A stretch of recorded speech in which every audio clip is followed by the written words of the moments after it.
pasaban por la calle. Entonces, nada, una bebedera, cada día se pierden más los valores cristianos, no es que yo soy muy de valores cristianos en ese sentido, pero realmente usted hace una encuesta y usted sale y nadie sabe qué pasó el domingo el domingo de Resurrección, el domingo de Ramos, el Viernes Santo, qué pasó el sábado, o sea, realmente se ha perdido todo y la gente lo que busca es la manera de divertirse. ¿A quién le hirió económicamente?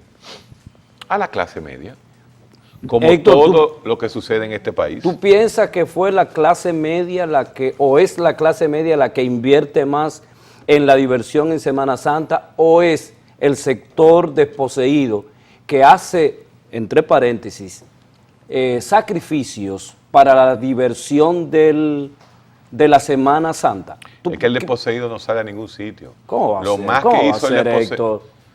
Lo más que hizo el desposeído fue bajar a las piscinas de Roberto con una botella de ron y ahí a comer una... Lo que pasó, ¿quién sale? ¿Quién cubre los hoteles? ¿Quién copa los hoteles de mediana categoría, los de alta categoría, la zona donde va la clase alta, ya sea Terrena, Bávaro, Punta Cana y obviamente la Romana, Casa de Campo? Sí, pero yo no quiero hablar de Esos esa son los clase mismos. alta. Yo no Es que la clase desposeída no se mueve 10 kilómetros de su lugar de donde vive. Eso es demagogia. Lo más que hace la clase pobre en la capital fue que bajó. Se fueron a Juan Dolio, se fueron a Juan Dolio, se fueron a Boca Chica. Eladio, nadie, ninguna persona de clase baja, llegó a Juan Dolio. La tradición de Boca Chica se ha ido perdiendo.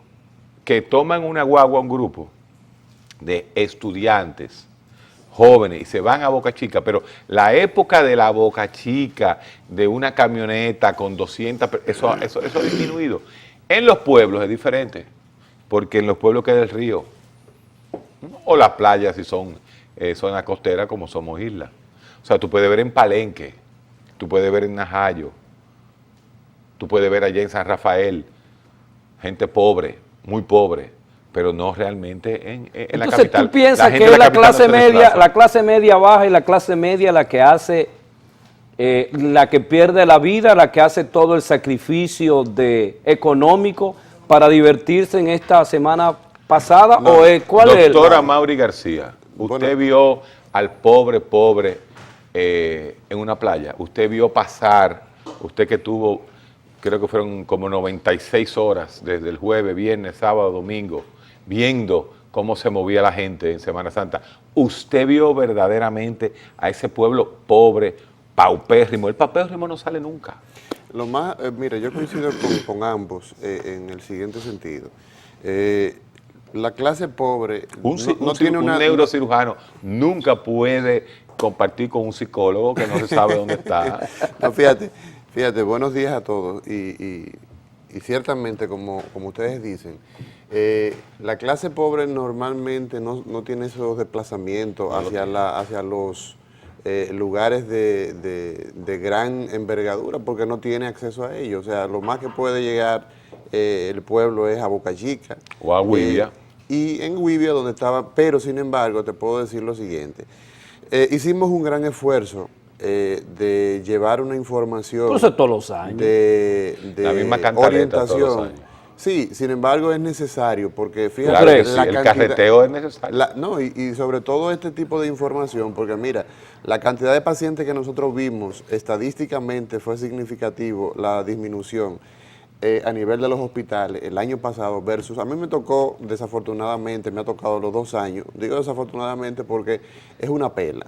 Estar en el Darío Contreras. En el Darío Contreras no estuve este año porque el Darío se ha cerrado la parte neuroquirúrgica por el hecho de la remodelación, pero sin embargo estuve en el Ney Arias Lora y tuvimos una actividad quirúrgica que fue significativamente menor y pudiéramos decir que estos pacientes son los que ha heredado el Ney Arias lo ha heredado del Darío Contreras porque el servicio de neurocirugía está cerrado. El Ney Arias es el que está allá arriba. En Villamella. Está en Villamella, correcto. Sin embargo, una cosa que yo quería significarte, Héctor, es que ciertamente la información que se le brinda al pueblo de que haga uso de el cinturón de seguridad, de que use el casco protector. De alguna manera esto va calando, va llegando, porque si llegan menos pacientes a las emergencias. ¿Cuál es la cantidad de este año? Por ejemplo, te puedo decir un dato, te voy a dar el dato. El año pasado nosotros vimos en la emergencia del Darío Contreras, el Jueves Santo manejó unos 210 pacientes, el Viernes Santo unos 215 pacientes, el Sábado Santo 288 y el Domingo Santo del 2013 unos 260 pacientes. Este año la cantidad de pacientes se disminuyó en un 40%. Muchos dirán, bueno, pero es que el servicio de neurocirugía no está funcionando, entonces obviamente que esos pacientes se van a recibir en el otro hospital traumatológico. Sin embargo, el Jueves Santo en el NEI área se recibieron 62 pacientes, de manera que tú, si sumas lo que se recibió entre el Darío, que el Jueves Santo de este año fueron 110, y en el NEI área estamos hablando de unos, no llegan a 200 pacientes. Entonces, ¿qué significa esto? ¿Qué es lo que quiero decir? Que la campaña de concientización llega, de alguna manera llega. ¿Por la crisis económica? No, fíjate, es que la gente busca forma de divertirse, pero cuando tú ves que las personas van desplazándose, es cierto que tú encuentras personas que llevan el casco protector delante. Yo veía ayer, ya en la parte final del operativo, que venían dos señores en una motocicleta con un casco protector, pero venía delante. Pero iba una gran cantidad de personas con casco protector. De manera que va llegando, la información va llegando. Óyeme, lo que parece que está lejos.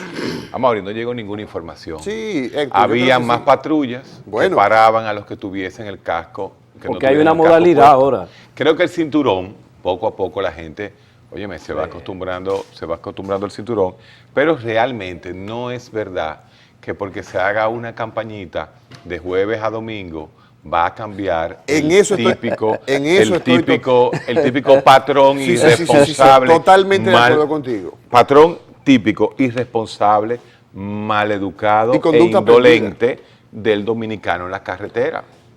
Eso no se pierde ni se va a perder por ningún mecanismo. Ahora, que el carreteo ayuda mucho en las 3 grandes autopistas, claro que sí.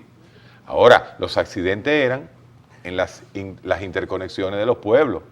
Esa carreterita de Nagua, entre Nagua, Samaná, Cabrera, eso por ahí es un valle de la muerte. Azuabaní, ahí hubo muchos accidentes, claro que sí, y en las carreteras internas. Entonces, el carreteo de las grandes avenidas, yo considero que eso es muy positivo. Pero realmente lo demás, nada, una semana. Mira, ¿cuál es el dato? Yo quiero decirte, el dato anda alrededor de unos 28 víctimas en la noche. Por suerte no es tan alto. Sí. Pero ¿cómo tú puedes decir, doctor, que es nada? Eladio, aquí llegaron 100 y pico de muertos. Sí, pero un muerto es significativo. Sí, pero tú estás hablando estadísticamente, pero por Dios, Eladio, o sea, si tú estás ustedes hablando, los psicólogos no manejan la estadística de esa forma. Ustedes son los que la dan. Una muerte, la pérdida de una sola vida es significativa. Sí, pero en un país donde se desplazaron 1 millón de personas, que mueran 20. No, pero millón no, Héctor. 2 millones. ¿Cómo se va a desplazar 1 millón de gente en un país en crisis? No, déjame decirte, los datos que da, los datos que da la Autoridad Metropolitana de Transporte. Crisis. Que un país con crisis. Este país no está en crisis. Escuchen datos, ustedes que están hablando de datos. Ningún país que el porcentaje del presidente tenga un 80% de popularidad está en crisis. Mira, 1.4 a 1.7 millones de vehículos se desplazaron. ¿Cuánto? 1.4 a 1.7 de vehículos se desplazaron desde las diferentes ciudades principales, como son Santo Domingo y Santiago, hacia diferentes destinos turísticos. Esos fueron los datos que da la Autoridad Metropolitana. En otras palabras, todos los autos se movieron. Sí. Aquí el parque vehicular. ¿Qué quiso decir la Autoridad Metropolitana? Que este país está flotante. Todos los carros se movieron, como es lógico. Hay que preguntarle a ustedes 3 si se movieron. Bueno, el día lunes, hoy se Pero señores, tú no estás hablando de estadística. No. Lo que pasa es que las estadísticas dominicanas son por eso es que uno dice, óyeme, en Estados Unidos, el día de Halloween y el día de Acción de Gracias, se transportan 150 millones. Pero ¿qué es lo que se llama que se transporta?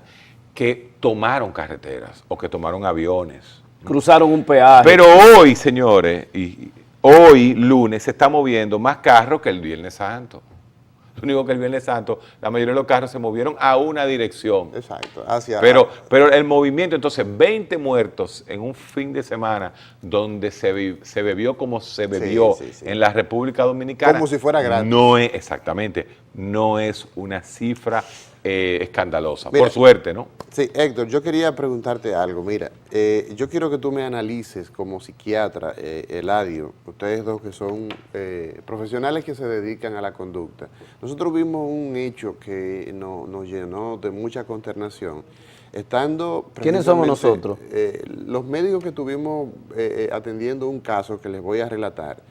El sábado santo yo estaba operando un hematoma intraparenquimatoso en el hospital Ney Arias Lora y nos informan que hay un caso de una niña de 3 meses de edad que había llegado a la emergencia de este hospital y con una herida en el cuello. Se trataba de una niña que su padre, un nacional haitiano, había herido en el cuello y esta niña presentaba un empalamiento. ¿Qué es Cuando eso? se habla de un empalamiento es que la herida provocada por un puñal, por un cuchillo, se había quedado clavado en el cuello. Pero no podía sacarse, tenía que ser un experto, ¿verdad? Exacto, entonces por eso nos llaman, llevamos la niña al quirófano y se procede a hacer el acto quirúrgico. El desempalamiento. Y ocurre que pues constatamos los grandes daños que tiene esta bebita, una lesión medular, o sea, la médula prácticamente sesionada a nivel cervical y todo ese escenario. La comunidad toma a este señor y lo lincha. Ese es el tema de hoy. Entonces, ya entraste al tema de hoy. Yo quiero que tú me analices ese caso. Ahora sí ¿Hacia entramos dónde en va un la tema. sociedad? ¿Dónde estamos? A la sociedad de la no justicia. Eso es tomar la justicia por sus manos. Pero ustedes vieron la declaración de una señora. No fue fulano que lo mató, fuimos todos. O sea, haciéndose responsable ella también. No fue fulano, fuimos todos que lo matamos. Acúsanos. Después de esta pausa, este break que hay que tomar, y este desayuno tan desagradable, pues somos los médicos que estamos hablando. Vamos a hablar un poquito sobre ese mecanismo social, ese desahogo social, esa demostración de incapacidad. Porque esos mismos que linchan son los que dicen que todo está bien en este país, después de esta pausa. Hablan los doctores con Héctor Guerrero Heredia, Mario Lama y Ricardo Nieves. Hablan los doctores.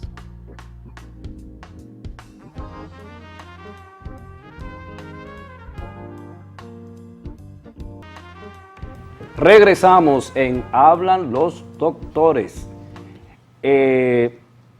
Héctor, ¿realmente la masa piensa? ¿Tú crees que la masa puede pensar con relación al caso que tenemos y con relación en sentido general?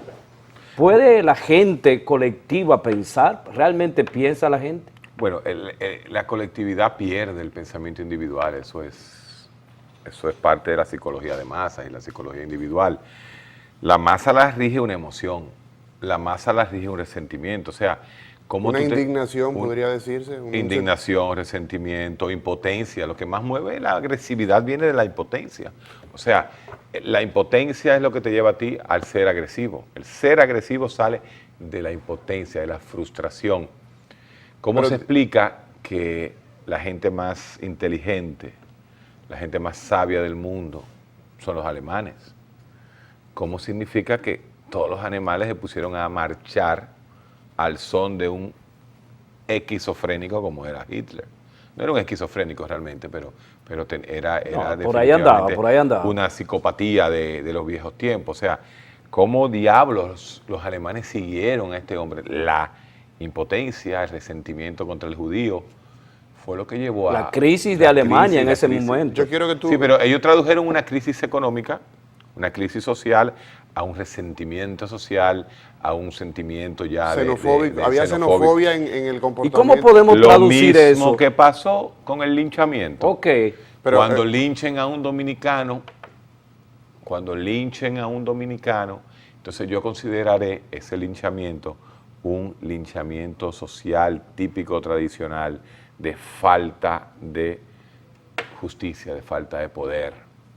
Pero Porque fue un haitiano. Ese es el detalle. ¿Qué tú quieres decir? Fue ¿Qué tú que quieres hay decir? xenofobia. Sí, ¿qué tú quieres decir con eso, Héctor?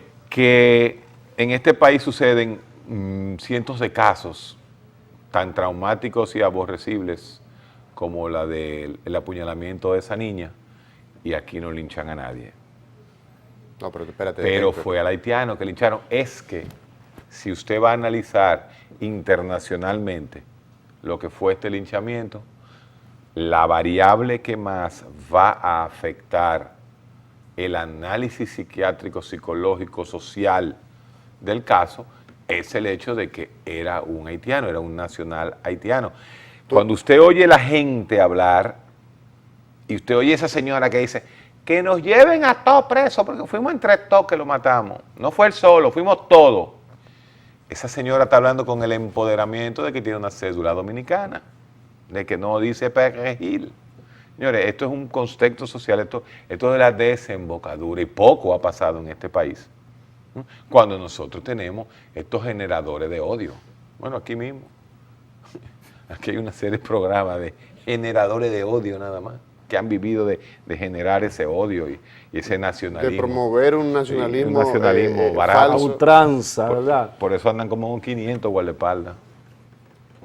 Entonces, el acontecimiento dado, ¿piensan ustedes que puede generalizarse por la falta de autoridad, porque la gente ya no confía en que puede ser resuelto casos como esos, casos que cometen los Es que yo dominicanos, pienso- yo pienso- o realmente ya entramos en la... No, yo pienso que aquí, en este caso, pues el dato no es si hay un problema de autoridad o no. Aquí hay un hecho muy fastidioso que desnerva, ¿ah? Un caso que sale de lo común y desafortunadamente ahí difiero un tanto de Héctor, en el sentido de que tú dices, bueno, no, se trató en estos términos porque era un nacional extranjero, específicamente un haitiano. Yo pienso que Qué diplomático el hecho, tú eres. yo pienso que el Nacional hecho, extranjero. Recuérdate El de hecho- dónde viene él. no, pero espérate, el hecho de que se tratara de una atrocidad de esta naturaleza, creo que se hubiese dado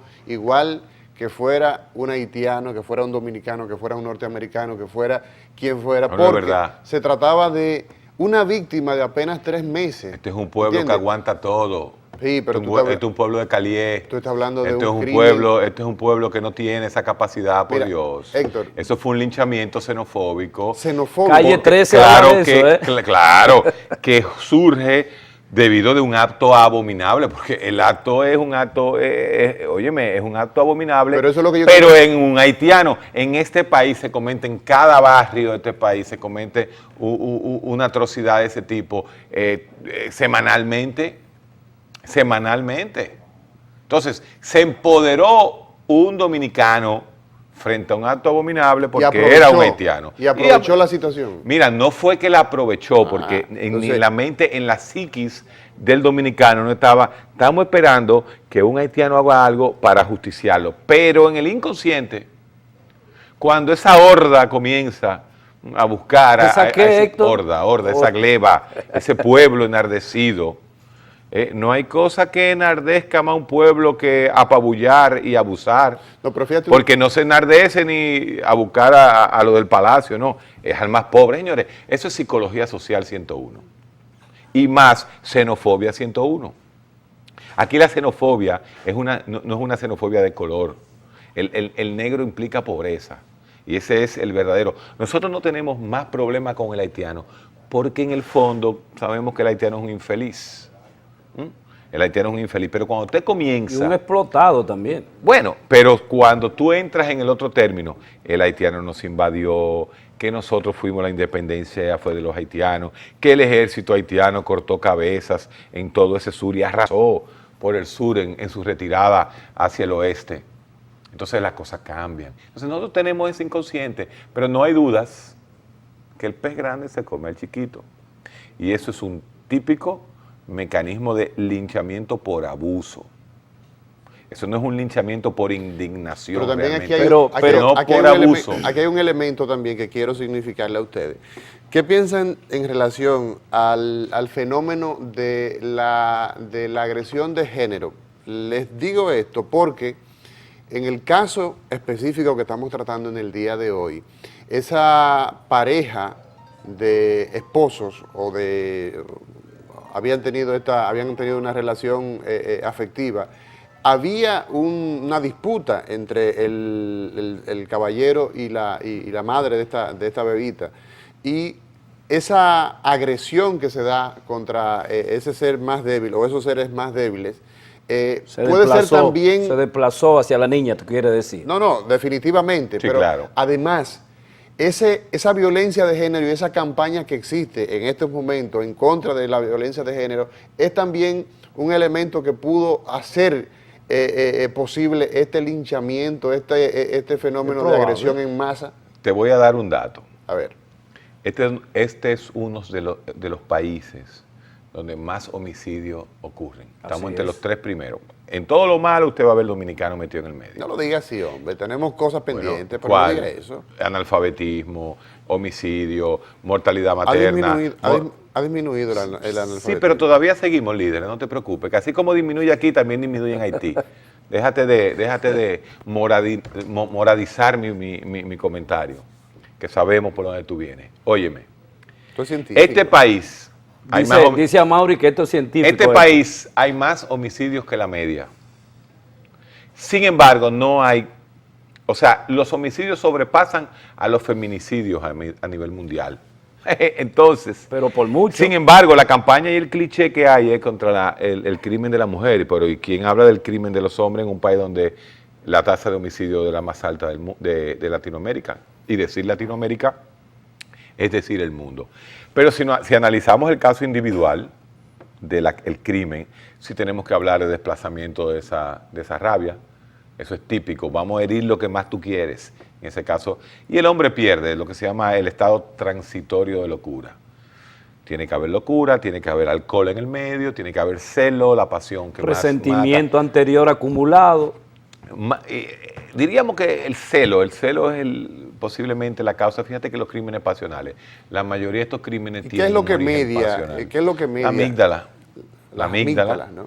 Ese sistema que se dispara, ese sistema primitivo del hombre. ¿Por qué ocurre en unos individuos, Héctor, esta situación, y por qué en otros individuos tú llegas a tu casa y encuentras a tu esposa que te está haciendo infiel en tu propia cama?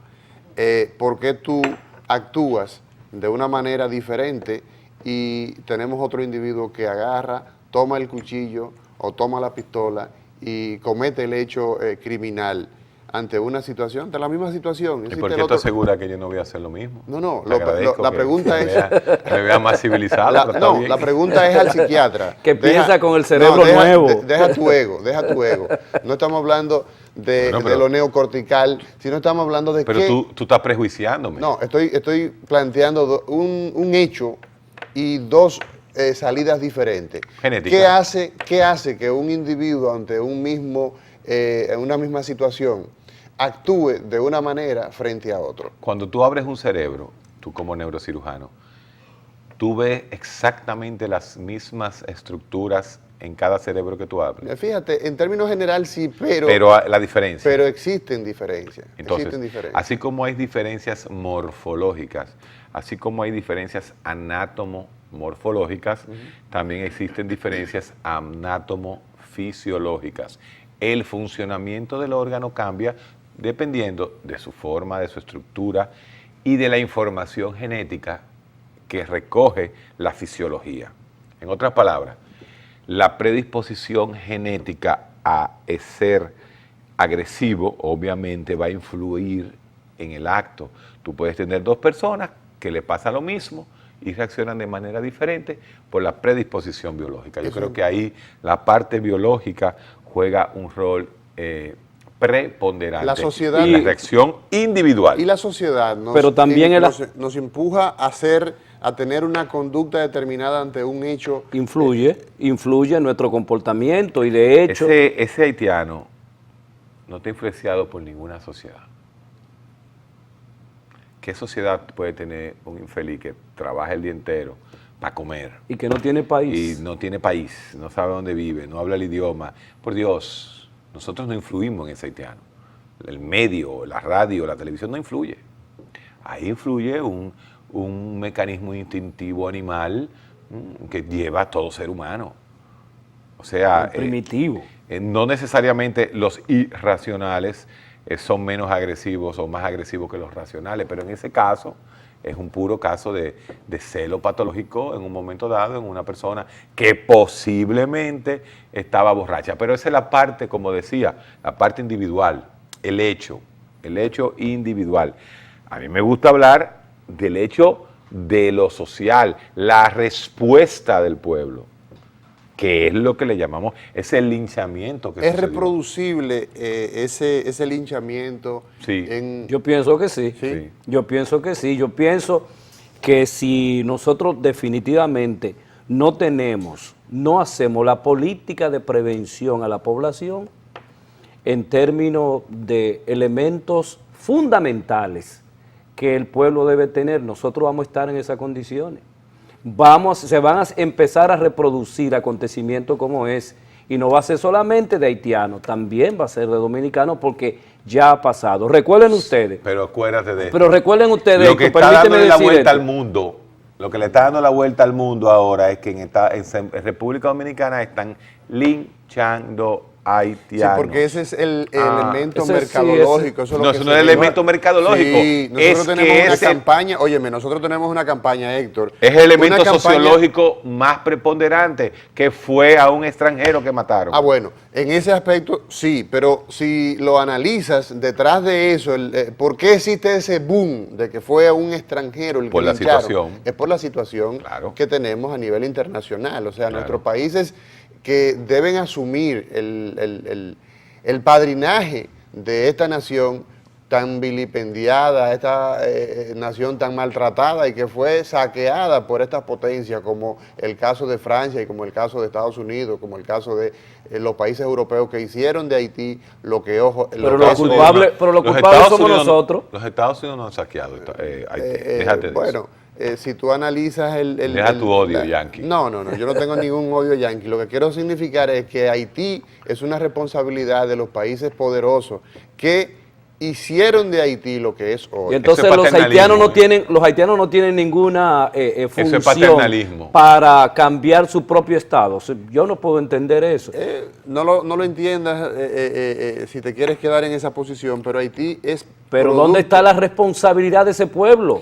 Ese pueblo es un pueblo analfabeta. Es un pueblo no tiene forma de cambiar su propio destino. Haití no tiene forma por sí mismo de regenerarse. Pero ¿por qué Haití nosotros necesita tenemos que asumir No. toda la desgracia haitiana? Bueno, mira. ¿Cómo así? Asumir, o sea, Porque somos los vecinos. ¿pero ¿y qué tiene que ver Si que el somos dominicano vecinos? tuviese de vecino a los suecos, nosotros fuéramos Noruega. Pero nosotros no somos Noruega. Nosotros Y hay somos una carga. haitianos más claritos que hablamos español. ¿Qué me va Pero- usted a pero- diferenciar? ¿Y ¿Cuál es el la presidente, diferencia? doctor? ¿Qué es lo que está Pero planteando? pero ¿cuál es la no te rías. diferencia? Es que es así. Es que es así. La no diferencia te entre el rías, haitiano y es el así. dominicano, que el dominicano es negro más claro, Y que está en la parte igual de analfabeto y con un poquito más de integración de país, porque definitivamente nosotros por lo menos somos aspirantes a país. Haití no tiene, o sea, Haití es otra cosa, pero salimos del mismo sitio, que el No, esclavo... Nosotros bueno, el esclavo- vinimos de Angola, ellos no. vinieron de otra parte. Sabemos la diferencia de la inmigración liberiana, de Angola, del centro de Europa. Ahora, del punto de Centro vista africano. del inicio de nuestra historia, la dignidad del negro haitiano estaba muy por encima de toda Latinoamérica, que fue el primer país que se independizó. al punto de que... Ahí es que viene el problema. Mientras nosotros estábamos despoblando y yéndonos y los criollos, quedándose Pensando solo los en criollos, Europa. y los españoles ladrones que vinieron, se fueron de aquí, emigraron todos. Aquí se quedó mulataje, mestizaje que comenzó a formar la nación dominicana. Pero realmente es lo mismo. La diferencia de nosotros es el idioma, la organización que dio la religión, los dictadores después de la restauración que comenzaron a crear definitivamente una nación, y esa orfandad que quedó, esa otra parte del territorio con mucho menos capacidad de cultivo, porque en Haití no se da nada, señores. Eso es montaña. Es cambrón por todos lados. Exacto. ¿Y quiénes son los culpables de eso? No, Mira, esa es pero la vida. ustedes quieren no culpar la responsabilidad de ese pueblo. ¿Y por qué? Yo no entiendo eso. Yo no entiendo eso. Yo no le echo la culpa al canadiense que llegó hace 60 años, que el canadiense no tuvo ninguna incidencia. Los franceses lo que hicieron fue que se fueron, abandonaron porque los quemaron a todos, quemaron todas las tierras. Entonces, realmente uno no puede decir que los culpables del problema haitiano es la comunidad extranjera. Claro que yo sí. no creo. Yo creo que es irresponsabilidad eso Claro que también. sí, es un problema haitiano. Es un problema de ellos. Sí, es una mezcla, pero si tú ves que Haití, en el contexto de la historia, del transcurrir del tiempo, Haití fue una colonia francesa y Francia estuvo, pero señores, ¿hasta qué punto ustedes pueden exonerar a Francia del saqueo, sí, saqueo? es cierto, Pero que no es pero verdad, cómo ese señores. pueblo permitió más de 50 años Señores, una lean a dictadura? Moyapón, lean a Por Moyapón, favor. señores. Haití, los franceses se fueron, no le interesó más después, salieron. A nosotros sí nos han saqueado. 6 banderas, quizás. Ahí en el obelisco se han puesto 5 banderas, me parece que son. Americana, española, inglesa, francesa y haitiana.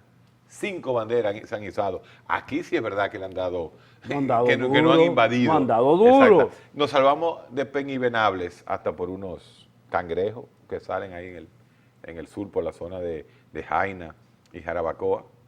Hasta eso nos salvó a nosotros de que la penhibenables, esos generales ingleses, se fueran a Montego Bay, se fueran a Jamaica.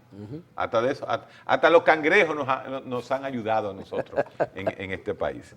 Linchamiento, nos fuimos, fíjense que nosotros los médicos nos vamos, pero ese linchamiento definitivamente tiene 2 lecturas.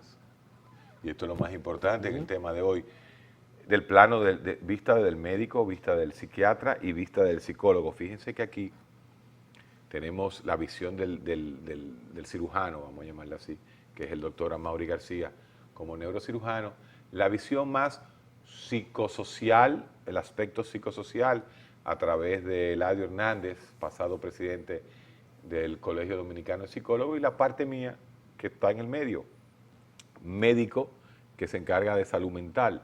Entonces nosotros tenemos una especie de, estamos en el medio, el psiquiatra. Héctor, con relación... El factor para mí, Ajá. por eso cada uno va a decir, para mí el factor más importante y que más trascendencia tendrá en este caso es el factor racial xenofóbico de que fue a un haitiano que se linchó. La reacción no hubiese sido igual si hubiese sido un dominicano. Esa es mi posición y, por desgracia, va a ser la posición de todos los medios internacionales, de todos los medios de prensa internacionales. Lo que se va a decir en el país no fue que una niña por un desaprensivo fue herida en la cervical 5 y dejada cuadriplégica y va a morir, porque esa niña va a morir. No, lo que va a salir es que en la República Dominicana Se están linchando. unos menos negritos que los negritos haitianos lincharon a un pobre haitiano. ¿Cómo tú puedes predecir? Eso es. O sea, la reproducción de este hecho es lo que a mí Tú la verás, me es tempranito me llama todavía. la atención. ¿Cómo se puede evitar que situaciones como esta se sigan reproduciendo en los dos contextos? Porque la lucha del pueblo dominicano, sobre todo hace unos 2 o 3 años, con una campaña mediática agresiva en el sentido de la no agresión hacia la mujer, hacia los más débiles, hacia los niños. ¿Cómo podemos nosotros intervenir estas situaciones de que no se den estos fenómenos tan desgarradores, tanto la agresión a a seres que son más débiles y también el fenómeno de la... Me hubiese gustado ver ese homicidio, un alemán de Sosúa, de esos que está en Sosúa, y en Cabarete, que le dé una puñalada a un niño, a ver si los que están ahí, los tú sigues sirvientes... insistiendo, tú No. insistes. Guacanagarí, el Guacanagarí. El Guacanagarí, somos Guacanagarí medio. Yo quisiera ver ¿Tú crees que si se- le ponen se la inve- mano a ese señor. ¿Tú crees que se investiga primero a ver si fue Anda él? para caramba. Sí. Y viene la embajada y nos los mandan a nosotros para que hagamos un análisis de si el paciente tuvo locura transitoria. Porque si me mandan al haitiano y uno hace la evaluación de ese haitiano, se va a dar cuenta de que ese hombre no estaba bien. O sea que, Pero el haitiano no lo llevan, ni el haitiano va a ir a buscar esos estudios psicológicos. Pero tú puedes estar seguro que si es un alemán, Te es lo- más, ni lo esposan. Pero hay unos hechos, hay unos hechos tú que estás nosotros hablando tenemos que tú estás ponerle hablando- atención a Mauri, Sí. que tiene que ver con la frustración, para citar a Simón Freud, de la frustración acumulativa que está sintiendo el pueblo dominicano con relación a que no se están haciendo la responsabilidad que debe hacer el Estado Sí, pero- en cuanto a prevenir situaciones de tal magnitud como esta. Por ejemplo, ¿qué hizo la gente del sur de Santiago? Prácticamente expulsó a todos los haitianos de ese lugar. Entonces, hay situaciones que nosotros tenemos que prever porque el haber abierto la frontera, eso va a tener tiene ya y va a tener mucho más consecuencias en nosotros con relación a la acumulación de crisis, acumulación de frustraciones de un pueblo que no encuentra salida. Por ejemplo, vemos los productos, ayer el pollo estaba a 49 en algunos lugares, o sea, como la carestía, importa. la carestía aumenta. El dominicano Esa- aguanta todo eso. bueno, Más. pero esa frustración, ¿verdad?, acumulativa, es lo que yo planteo, puede degenerar en situaciones sumamente difíciles al pueblo dominicano que nosotros tenemos que contemplar. Y el hecho de tú traer esa información a nosotros, a mí me parece sumamente importante de que podamos analizar Mira, desde esta hora qué está pasando y cuál es el pensamiento y cuál es el ánimo que nosotros debemos llevar al pueblo dominicano con relación, primero, al análisis que hicimos de la Semana Santa y, en segundo lugar, al análisis de esta noticia que está recorriendo, como dice Héctor, el mundo. Va a O sea, recorrer el mundo. mira, yo por mi parte, ya al final del programa, porque el tiempo se nos ha ido, yo quiero decirle que comparto algunos criterios con ustedes, sin embargo, esa frustración que tú señalas del pueblo dominicano, yo pienso que puede expresarse en muchos términos. Yo creo que aquí lo que primó básicamente fue el hecho de encontrar una forma de hacer justicia inmediatamente por las propias manos de los que observaron este atroz crimen volcado sobre un ser tan débil. Yo me aparto del criterio xenofóbico que Héctor señala. Yo pienso que aquí básicamente si hubiese actuado de la misma manera con un extranjero, con un ruso, con un norteamericano, si se constata que esta persona fue la que produjo este Por hecho, Dios, amado. es lo que yo pienso, Héctor. Yo pienso que tener un ser tan débil, con una hazaña tan magnánime como ocurrió en este caso, es la respuesta a que las personas no, sabiendo sobre todo el marco jurídico que hay en nuestro país, que aquí una persona asesina a otra y a los 2 días está fuera de las cárceles, eso se genera, eso se potencializa, y esa frustración si pudiera explicar que la gente diga, no, vamos a nosotros a resolver este problema. Entonces, desafortunadamente, el hecho está ahí, es una sociedad con materias pendientes en muchos órdenes y sobre todo la parte educativa. Fíjate que iniciamos el programa hablando de la campaña de concientización que se hace a la población, de moderación, de velar por las reglas, de observar las leyes de tránsito. Sin embargo, nosotros tenemos materias pendientes administrativas, gobiernos que tienen que ser más juiciosos, Héctor, y de alcanzar un nivel de equidad social. ¿Está hablando el Estado ahora? O? El Estado, ¿no? Es la parte, la representación del Estado aquí Ya en Hablan los Doctores. Okay. Esto es ciencia, Del punto, señores. no, la ciencia lo que te dice hoy, para concluir, la ciencia Es bueno este cafecito. lo que te dice hoy es que hoy lunes no es un lunes de dominicanos que reflexionaron, sino un lunes de resacados. Buenos días.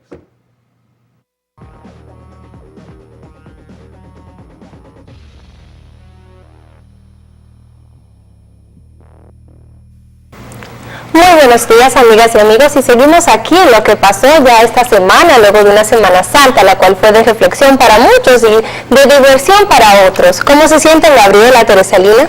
Primero que todo, muy buenos días a ambas, de verdad, y a nuestros televidentes. De verdad que fue una Semana Santa bastante gratificante porque nos permitió no solamente establecer esa unión o rescatar la unión familiar, sino también reflexionar en Dios y darle la importancia que Él se merece en nuestras vidas.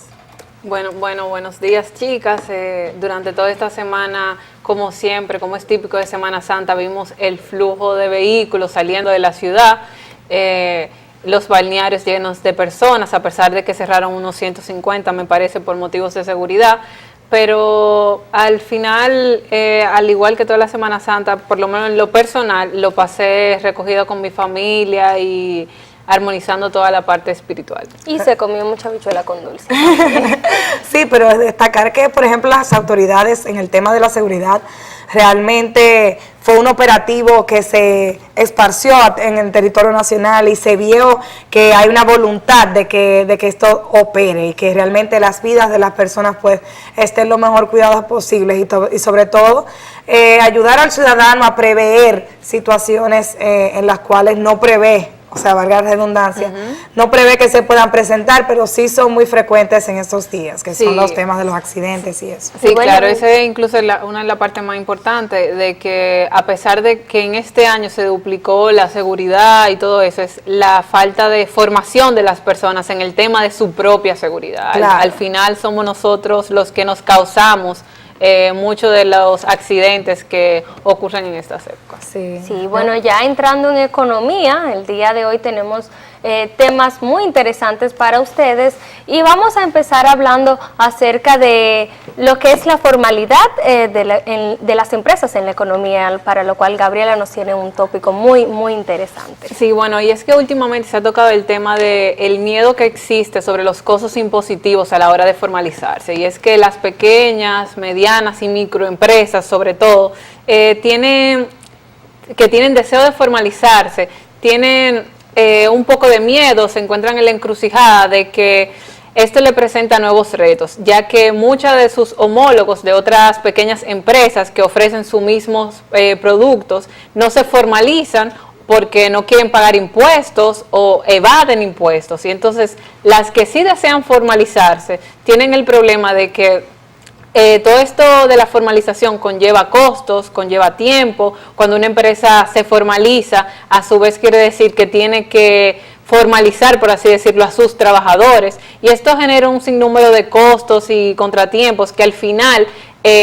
muchas veces se traduce en el aumento o incremento de los precios. Entonces, cuando existe una pequeña empresa, que regularmente son las que son más afectadas por temas de coyuntura y otro tipo de cosas que suceden en la economía, o sea, son más susceptibles por el tamaño de empresa que son.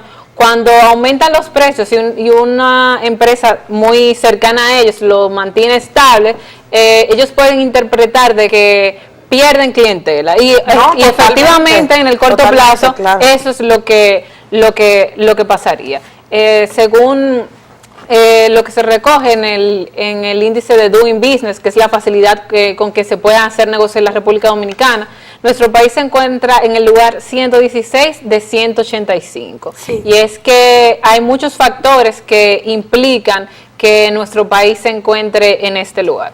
Sí, no, el Doing Business hay que abarca no solamente las micro y pequeñas y medianas empresas, no, sí, claro, sino que impacta, pues es un indicador que nos permite evaluar toda esa apertura o todas las condiciones, cómo anda el clima para iniciación de las empresas. Entonces, si bien es cierto, este tema, nosotros tenemos varios aspectos que tocar en el tema del doing business, está la corrupción, está el tema de la seguridad, está el tema del acceso al crédito. O sea, hay muchos aspectos que deberíamos evaluar para nosotros ver qué tan bueno es el clima de negocios en la República Dominicana. Pero sí, yéndonos directamente al tópico de las micro, pequeñas y medianas empresas, nosotros podemos ver que sí le genera un reto formalizarse, porque realmente es un mercado, o en su tamaño de mercado que presentan. Este tema de la formalización presenta costos. Está el tema de contabilidad, o sea, el tema contable de que deben de tener una contabilidad por lo menos organizada, contratar algún contador que les lleve realmente las finanzas a la empresa para poder entonces declarar anualmente cuál fue realmente su utilidad, cómo fueron sus operaciones, si realmente tuvieron pérdidas o tuvieron ganancias.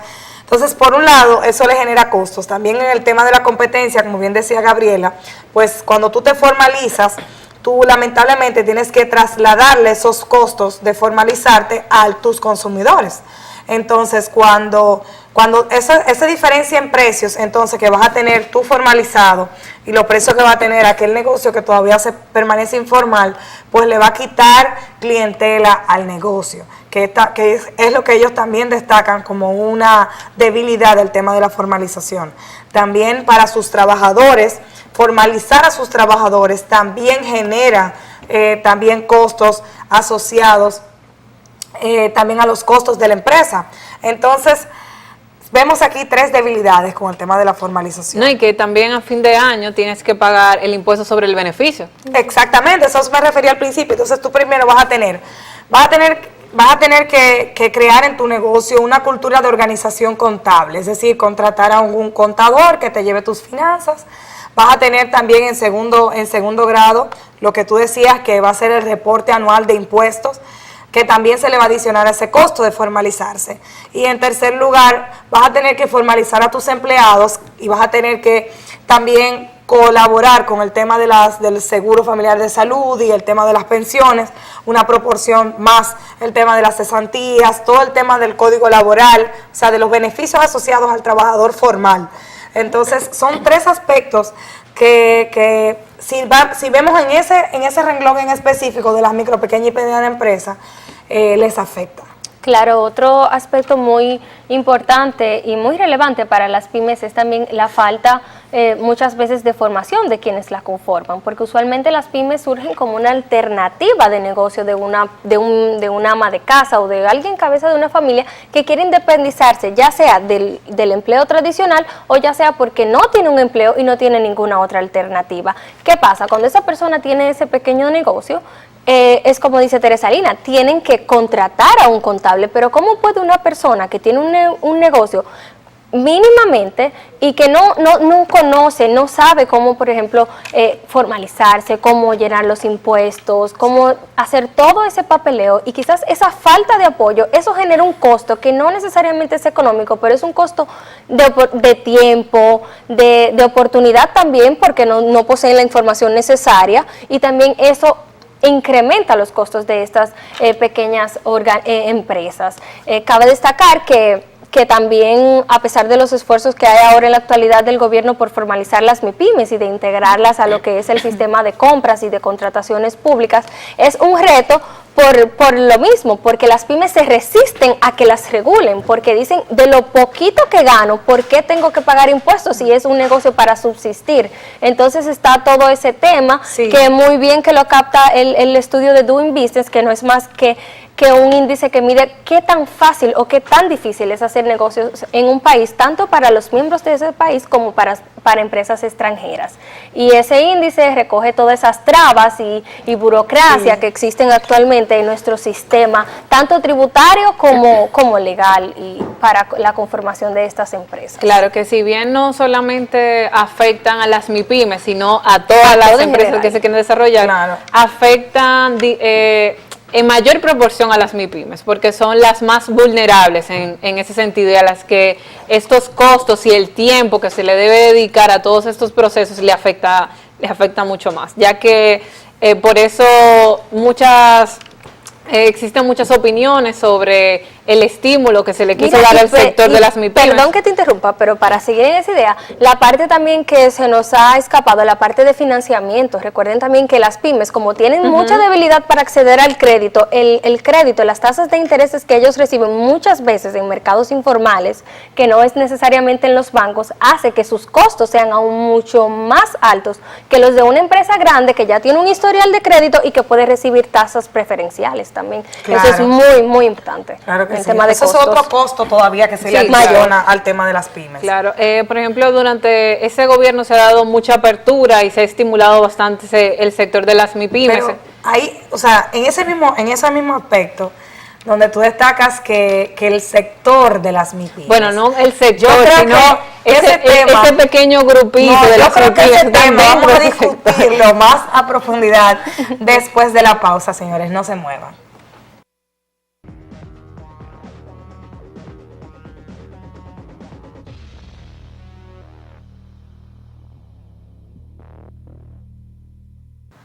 Y seguimos aquí, señores, en la sección económica de lo que pasó. Y bueno, como nos fuimos cuando nos fuimos a la pausa, quedamos específicamente en el tema que Gabriela tocó, y es el incentivo que le ha dado el gobierno al sector de las MIPYMES.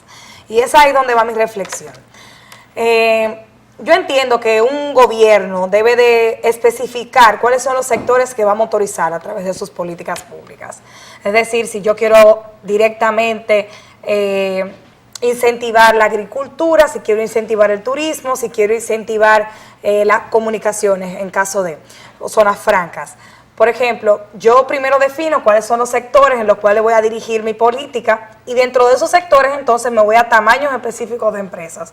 Es decir, hay MIPYMES de turismo, hay MIPYMES de agropecuaria, hay MIPYMES de zonas francas, o sea, dígase pequeñas empresas dentro de cada uno de los sectores. Entonces, ¿qué pasa cuando yo trato de incentivar un tamaño de empresa en específico? Cuando yo trato de incentivar un tamaño de empresa en específico, que es lo que el gobierno ha tratado de hacer, incentivando las MIPYMES, yo no estoy puntualizando mi política, no estoy especificando hacia dónde va mi política, porque la política debe surgir de un estudio o de una evaluación de cuáles son los sectores que realmente, o yo creo, entiendo, que puedan motorizar la economía, qué sectores me pueden permear los demás sectores, qué sectores me pueden mover otros sectores de la economía. Digamos que yo digo, por ejemplo, industria, manufactura, que hacia atrás se eslabona con transporte, con agropecuaria también. Cuando digo se eslabona hacia atrás y hacia adelante, es decir, si yo tengo, por ejemplo, manufactura, yo voy a requerir insumos. Esos insumos, digamos que son agropecuarios. Esos productos agropecuarios pues tienen que transportarse. Entonces yo voy a mover, cuando yo voy a realizar un producto, a transformar un producto en otro, yo tengo que utilizar esa china, un ejemplo, digamos que yo estoy procesando jugos 100%, 100%, entonces vale. 100% natural. 100% natural, ¿no? Voy a tomar esa china me la tienen que transportar hasta la fábrica, en la fábrica pues la transformo y luego hacia adelante vuelvo y se eslabona con transporte y con comercio, que es ya el sector que la va a llevar al consumidor final. Entonces, si yo realmente quiero motorizar manufactura, voy a dirigir qué tipo de manufactura voy a promover como gobierno, y digo, bueno, las MIPYMES de manufactura. Entonces, desde el punto de vista, yo motorizar un tamaño de empresa no me asegura que ese tamaño de empresa va a tener un éxito porque va a tener sostenible, no va a ser sostenible tampoco, porque cada sector se mueve de forma distinta, cada sector tiene estaciones distintas, y cuando yo trato de tratarlos a todos por igual, fracaso en el intento de que todas tengan éxito al mismo tiempo. Claro, eso es básicamente el que mucho abarca, poco aprieta. Exactamente. Sí, en el caso del estímulo a las MIPYMES, a pesar de que también se hizo un gran estímulo al sector agropecuario, en el caso de la MIPYME, como comenta Teresa Lina, fue a todas las MIPYMES, a todas las que pudieran acceder al crédito, todas las que pudieran vender algo, sobre todo a las oficinas gubernamentales, ya que se promulgó la ley en la que el 20% de las compras se realizaran a MIPYMES, lo cual obviamente aportó a que muchas de estas empresas se regularizaran o se formalizaran y a su vez generaran muchos empleos en la economía formal, porque eso no quiere decir que se generaron nuevos empleos. Esos empleos probablemente ya existían en la economía informal y pasaron a la economía formalidad. formal. Claro, Sí. también la parte de lo que es la industria textil, con la parte de los uniformes también se impulsó mucho, en la parte de los zapatos, uniformes escolares.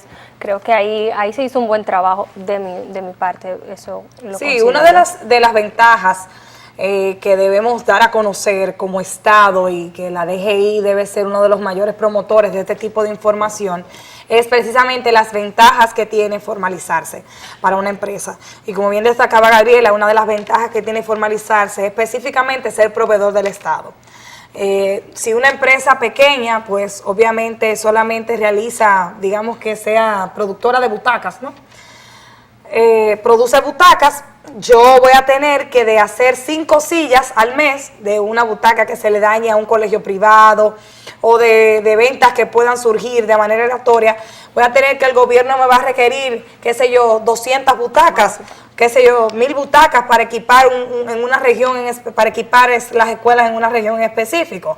Entonces, ya mi modus operandi, el tamaño de mi empresa, la capacidad que yo voy a tener de producción, que voy a tener que transformar mi empresa para dar respuesta a esa demanda del Estado, pues inmediatamente va a cambiar el estatus de ese dueño de esa empresa, porque va a transformar su empresa y sobre todo va a tener una venta que le genera prácticamente, que antes le generaba 7 meses de trabajo o años de trabajo, lo va a tener en una sola demanda. Sí, y no solamente que te conviertes en proveedor del Estado y ya, sino que esa oportunidad, esa apertura y esa inversión que tú le estás inyectando a tu negocio te va a servir para no solamente seguir siendo un proveedor del Estado, sino para poder venderle a otros proveedores y expandir tu negocio. O sea, regularmente las personas piensan que formalizarse simplemente genera costos, pero cuando una pequeña empresa o cualquier tipo de empresa se formaliza, lo que le permite es que pueda crecer, que se pueda expandir, que pueda abrir otras líneas de negocio. Y esto al final lo que significa es que la empresa pueda tener mayores beneficios a los que antes podía tener acceso. Porque al ser una organización pequeña, en esa misma magnitud serán sus ingresos, siempre y cuando hablemos de los temas de negocio lícitos. Incluso otro de los beneficios de formalizar tu empresa es que tú le ofreces a más personas poder tener un empleo decente, un empleo formal, un empleo que le dé seguridad, que tengan acceso a seguridad social, que tengan acceso que puedan cotizar para la AFP, que puedan contar con una cesantía.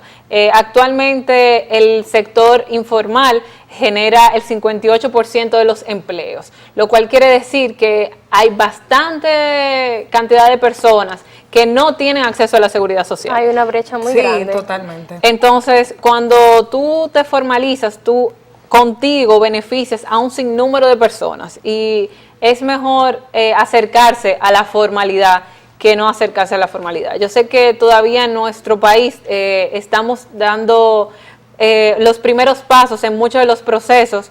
Tenemos problemas de corrupción, de acceso al financiamiento, de burocracia gubernamental. Sobre todo en los trámites de las tasas impositivas, que si la inflación. También tenemos un problema bastante grave en la formación de nuestra mano de obra, que es uno de los puntos que El doing más, business, ajá. claro, que más arrastran hacia abajo el indicador del doing business y la posibilidad de hacer negocios en la República Dominicana. Por otro lado, en ese sentido, la DGI se hizo una tablita, bueno, por así decirlo, en la que dice que en el caso del tiempo que se demora en generarse formalizar una empresa en la República Dominicana, queda un poco casi a la mitad que el promedio de lo que se tarda en América Latina. Pero cuando hablamos en la cantidad de procedimientos, casi se iguala al promedio de todos los países en América Latina de hacer esos procedimientos. Mira, algo que pasa aquí que a veces siento es que siguiendo el tema del Sí. apoyo y del impulso a las MIPYMES, es que hay muchas instituciones tratando de beneficiar a las pymes y de impulsar a las pymes, y como dice Teresa Lina, muchas veces se nota que no hay una política coordinada por sector económico, porque una Exacto. cosa es las pymes y otra Una cosa cosa son es los tamaño de la pilares empresa, de la economía. Una cosa es tamaño de la empresa y otra cosa son Solo- sectores. Claro. Entonces, en ese orden, hay muchas instituciones que están ayudando y que están poniendo su esfuerzo, pero la estrategia no está coordinada. Tú vas a un lugar y hay una cosa, tú vas a otra institución y hay otra. Y muchas veces esa falta de coordinación entre una institución y otra hace también que las personas se les haga muy difícil formalizarse, y eso también es parte de los costos, porque es un costo, una pérdida de tiempo, de oportunidad y ya todo ese tipo de factores que hemos mencionado anteriormente. Exactamente. Y oye, entonces Resumir ya. podemos concluir que sí, hay muchas desventajas de formalizarse. Están los temas de los costos asociados a esta formalización. Está el acceso al crédito, que las MIPYMES, formalizarse también en cuanto al acceso al crédito, porque lamentablemente las MIPYMES, como destacaba Diandra, prácticamente no generan ese potencial para acceder al crédito formal, porque todos estamos hablando de este tipo de temas que tienen que ver, uno, con el mismo costo de formalizar la empresa en sí, es decir, yo obtener mi RNC, declarar mis ingresos, mis ganancias, mis impuestos, más bien declarar mis impuestos anualmente, pagar mis impuestos anualmente. Tenemos también el tema de formalizar a mis trabajadores, también es un costo. Organizar contablemente mi empresa. Tenemos también el tema de la burocracia gubernamental para formalizar mi empresa, que también va a tardar un tiempo, que aunque sea promedio de la región, no sabemos si regionalmente hay una ineficiencia. No, claro. O sea, está bien, nos comparamos con la región, pero hasta qué punto yo puedo mejorar eso, hasta qué punto yo puedo reducirle ese costo a la empresa. Entonces estamos hablando de tantos costos asociados a formalizar, que las estadísticas demuestran exactamente el por qué realmente tenemos más personas o más MIPYMES informales que formales. Precisamente porque como autoridad debemos generar el entorno para que esa formalización no sea tan traumática, que es lo que nos está mostrando ahora mismo el mercado, de que es traumática esta formalización. No, sí, claro, y que ese impulso que se le quiera dar a un tamaño específico de empresas esté de la mano con las políticas necesarias para impulsar Ese X sector, claro. porque eso es lo que va a asegurar que no solamente esa MIPYME se mantenga y crezca, sino que todo ese sector avance mueva, hacia donde se Sí, quiere. nosotros realmente exhortamos que el Estado o que el gobierno motorice sectores específicos y que defina cuáles van a ser sus sectores insignia del gobierno, para que podamos tener mayor dinamismo en esos sectores en específico. Y bueno, gracias por sintonizar la sección económica de Lo que pasa. Nos vemos el próximo lunes. Hasta la próxima.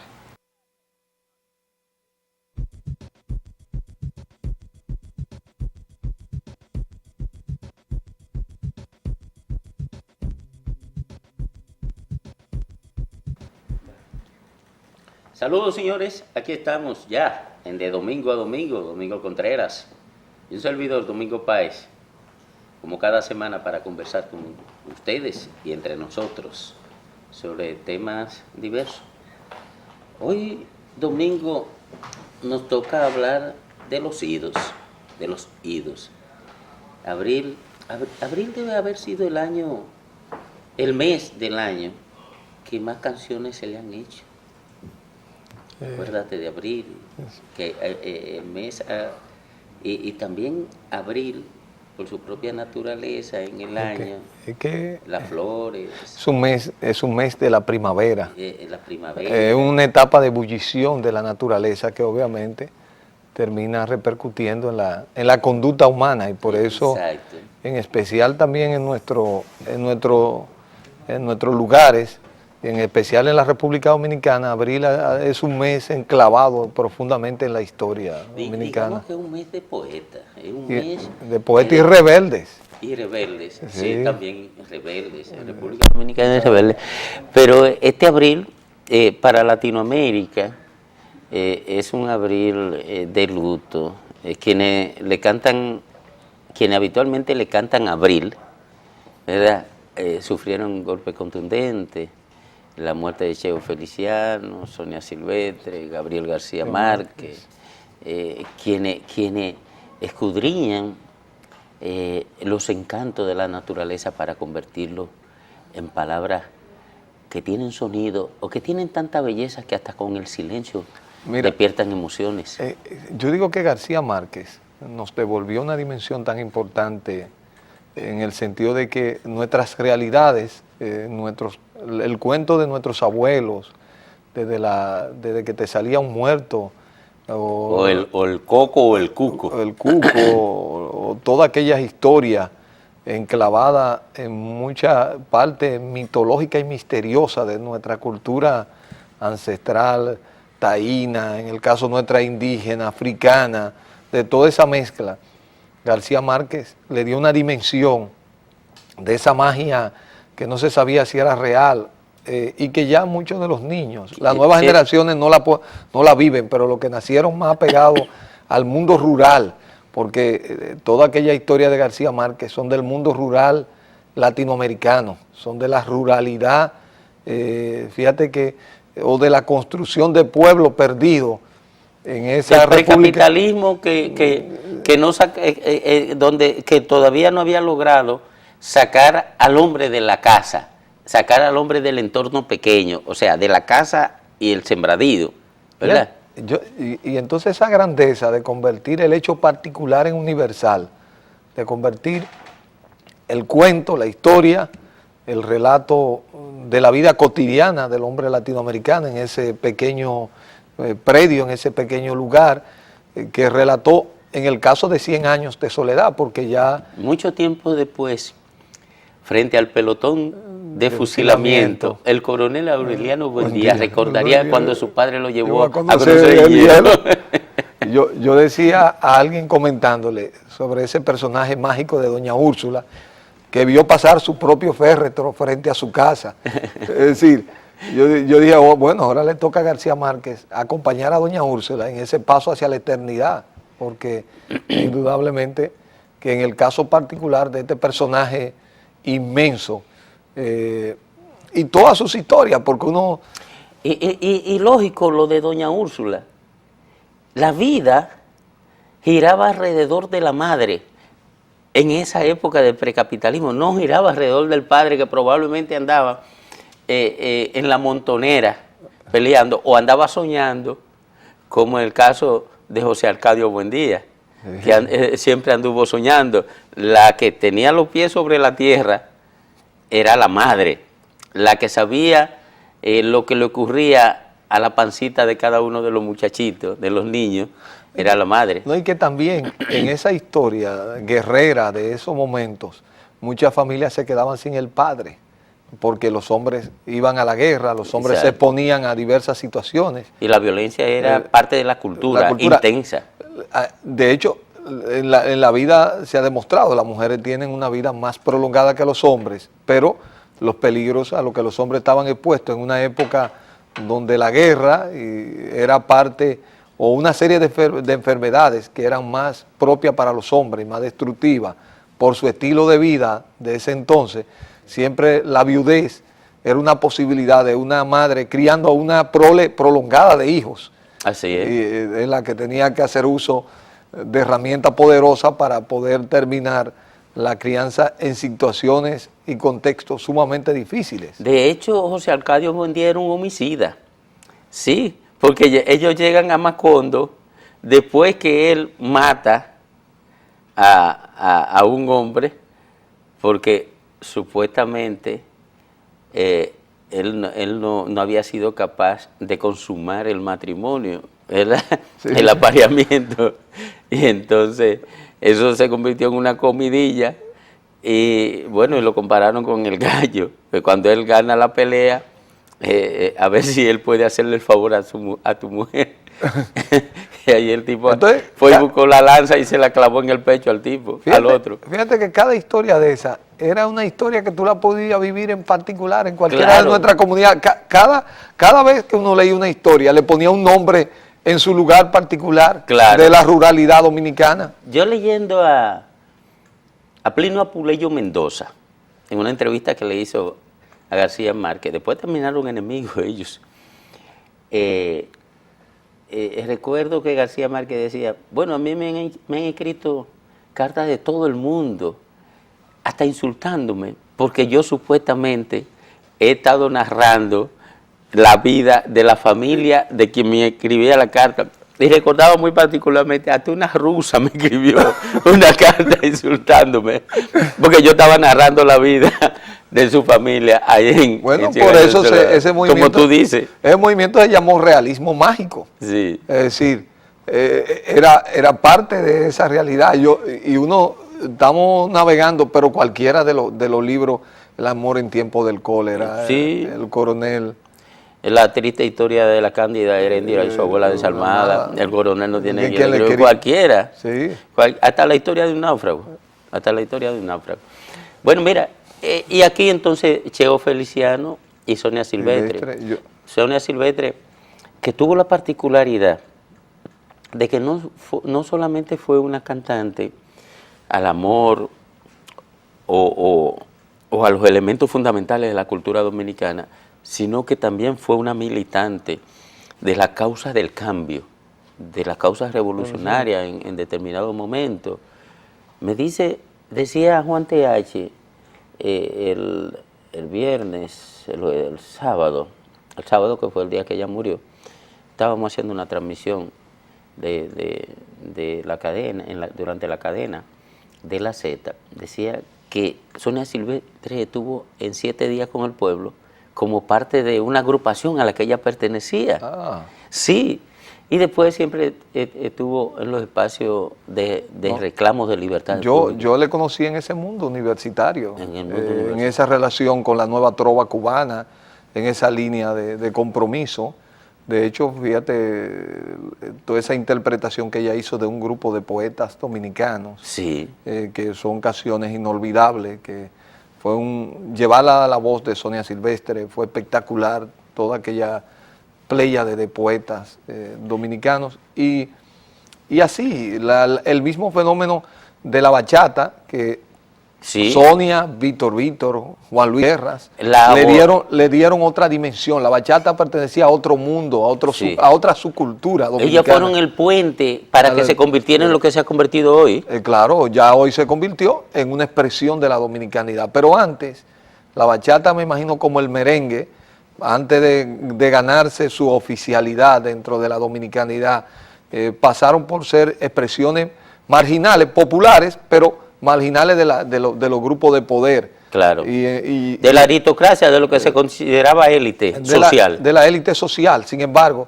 ellos con Luis Díaz y con ese grupo ya le dieron un tránsito y lo convirtieron ya en un fenómeno sin discusión en la sociedad dominicana. Cheo Feliciano fue en Puerto Rico y Latinoamérica, bueno, un exponente tanto de la salsa como del bolero. Con danza. Oye, el bolero con danza, el bolero arañando el danzón. Y obviamente con una carga muy importante de literatura, de imágenes. Bueno, pues Abril nos quitó a esos tres.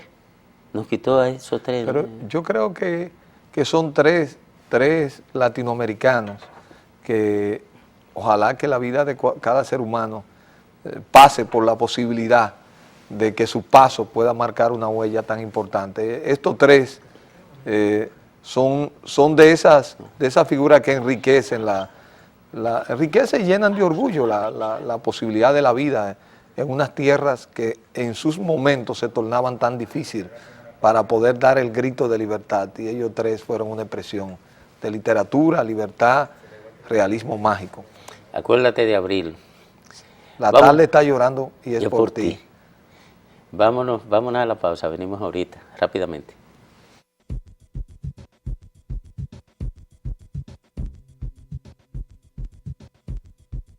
El derecho a la ciudad. Yo me he encantado hablando contigo del derecho a la ciudad, al uso de la ciudad. En algún momento tendremos que hablar de los derechos de la ciudad, porque la ciudad es un ente vivo que tiene una relación intensa con el ser humano, y como es un ente vivo, pendiente de tanta transformación, de tanto cuidado, de tanta invasión, de tantas tensiones, deberíamos ir pensando, tú que eres un teórico de este tema, probablemente el teórico más acabado de la República Dominicana, y esto alguna gente me dirá, bueno, un exceso de chulería con su pariente, me arriesgo a eso. La gente sabe que yo no soy muy chulo porque soy muy directo y a veces crudo, pero algún día tendremos que pensar en los derechos de la ciudad como ente vivo, como tú me lo has descrito muchas veces, pero el derecho a la ciudad, que ya es un derecho del ser humano a disfrutar de su espacio donde vive. Porque es que el tema, la ciudad es un producto humano, es una construcción no natural, digamos, a diferencia de un río. O de la selva. O de una montaña, o de un llano, o de una cañada, o de una arboleda, que son construcciones de la naturaleza. La ciudad es una construcción humana, es un modo de vida humano que la ciudad, que los seres humanos hemos ido construyendo. Y de pronto esta construcción nuestra cobró vida propia, tiene vida propia, funciona. Y a veces entender cómo funciona la ciudad, porque es que ya la mayoría vivimos en la ciudad. Y a veces, por ejemplo, ahora que estamos saliendo de la Semana Santa, mucha gente se queda en la propia ciudad, pero la gente no sabe cómo se interactúa la ciudad. La ciudad es un ente, yo digo parásito, porque la ciudad prácticamente necesita agua, necesita alimentos, y como consecuencia de su funcionamiento te genera una serie de subproductos, basura, dióxido de carbono, aguas contaminadas porque la usa y la despacha. Entonces, sin embargo, cuando ya miramos el tema del derecho a la ciudad y el hecho de que cuando miremos la ciudad no solo pensemos en las grandes ciudades, sino también en los pequeños pueblos, en estos lugares que dominicanos han tomado para vivir.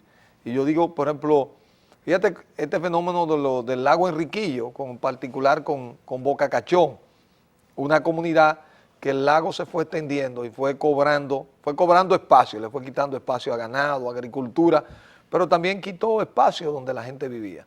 Y de pronto, una comunidad muy pobre, a la orilla del lago, ya se convirtió en un lugar inhabitable.